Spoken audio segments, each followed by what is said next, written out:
So this is going to be a quick video on the Lumix S1 Mark II. I have shot another video on this camera, a review basically, because I did use the S1 Mark II and the S1 Mark II in Japan a couple of months ago for a short doco that I shot for a client, but that client has asked me not to share the footage at the moment. So I can't show you that video because it's got a lot of behind the scenes footage and it actually shows you the image quality of this camera.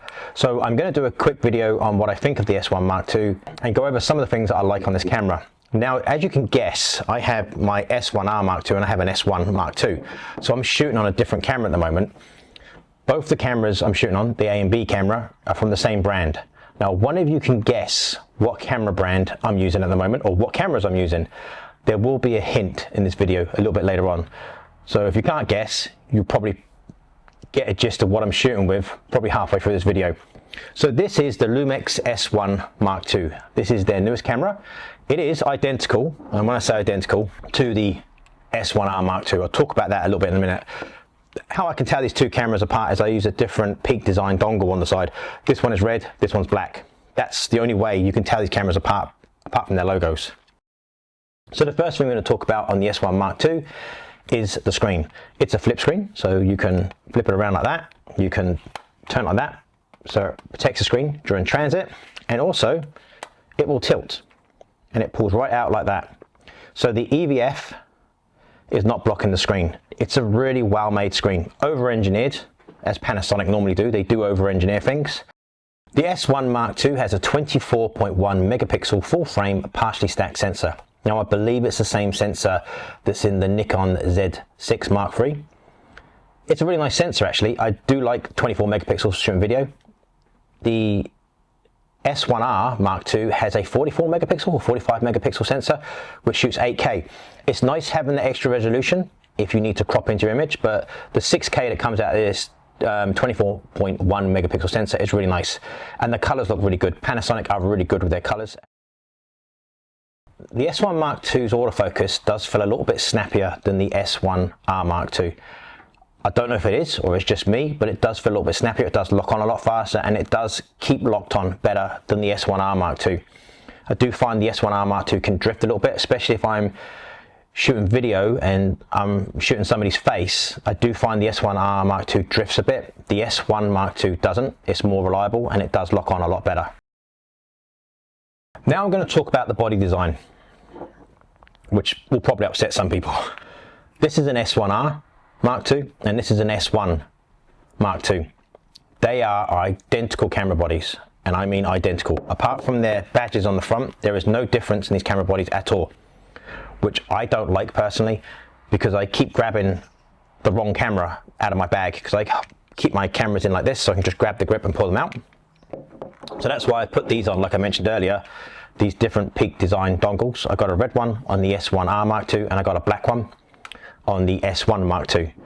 I do think that was a bit of a error on Panasonic Lumix's part. They could have put a red dial on the S1 Mark II, like here or at the back, or even these top bits could have been anodized red, just so you know which camera's which, because most people who shoot with their cameras for work will have an S1 Mark II and an S1 Mark II, because the S1 Mark II is 44 megapixels, this is 24 megapixels, and they do work really well, the colors do match really well, but having identical camera bodies is really annoying, I have to say. And personally, I don't like this new design. I prefer the design of the old S1 and the S1 They were bigger, they weren't so cramped. This is a really fussy camera. It's got buttons and dials everywhere and it's all close together. It's really awkward. You've got to bring your thumb up here to turn it on, which is a little switch here. You've got this switch on the side. I know it's going to upset some people and they're going to disagree with me, and you can disagree with me. I just don't like this design. I think it's too compact and it's too cramped. I think it's very, very fussy. I think it could have been done better, or they could have made the camera a bit bigger. But I understand why they did it. They're trying to make their cameras as small as possible because a lot of people did complain about the S1 and the S1 Not the S1H, funny enough. People love that body design. But this is really cramped and they took away the screen at the top. Now, I like the screens at the top because I can look straight down and know all of my camera settings by looking at that screen. I don't need to look at the back screen or go through the menu system. These dials don't really tell me anything when I'm shooting video. So it's a nice new body design. They are literally identical. I personally don't like this. I think it is too compact and too fussy. Both the S1 Mark II and the S1R Mark II will record 32-bit float internally, but you do have to purchase the DMW XLR2, which has two XLR ports there.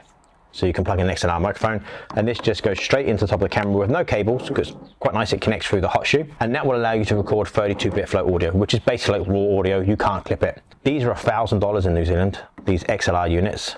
That's a lot of money, and having two of them on the cameras is costing even more. It would be nice if they could do 32-bit float internally.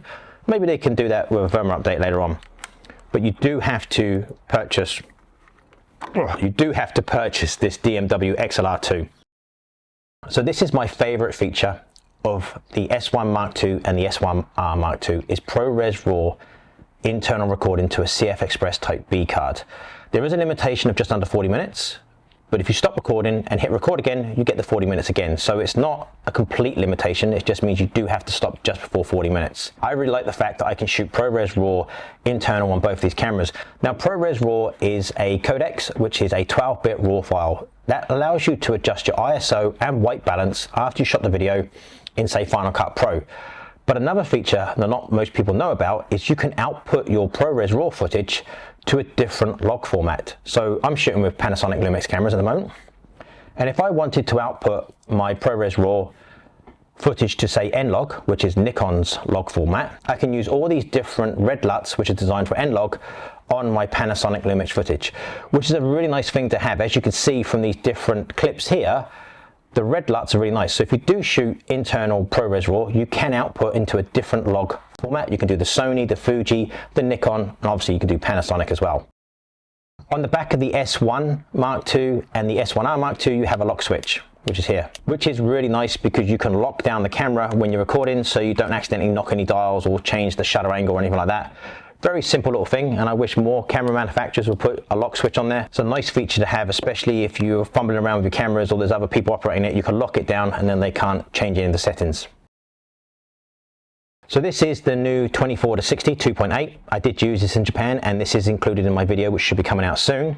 I really do like this lens. I think for documentary work, this is probably the perfect lens. It's fast aperture of 2.8, it's constant as well, and it's good focal range, 24-60. Now the S1 Mark II and the S1R Mark II have two record buttons. You've got one here, and you've got one at the front here. Now the nice other thing about this camera is it has a tally light. What a tally light is, it's a red light basically telling you that the camera's recording. I don't see many camera manufacturers doing that these days, so it's really nice to have that tally light on there, especially if you're using it for YouTube like I am now recording with, because the camera I'm using at the moment, I can't see the screen. It doesn't have a flip screen, it only has a tilt screen, and it has no tally light, so I'm hoping it's recording. If it's not recording, I'll have to do this video again. So having the tally light is really nice to have. The IBIS on the S1 Mark II and the S1R Mark II is probably the best on the market. I think Lumix do make the best IBIS out there. So if you're doing a lot of handheld work, these are the cameras to go for. Some other brands I've used, like Canon, Nikon, Sony, they're nowhere near as good as the Lumix cameras. So if you do want to do handheld work, then the S1 Mark II could be the perfect video camera for you. So that's it for this quick video. Just to give you my thoughts on the S1 Mark II before I return it. Panasonic haven't asked for this camera back. I've just said, look, I need to give this camera back to you. I've had it for too long.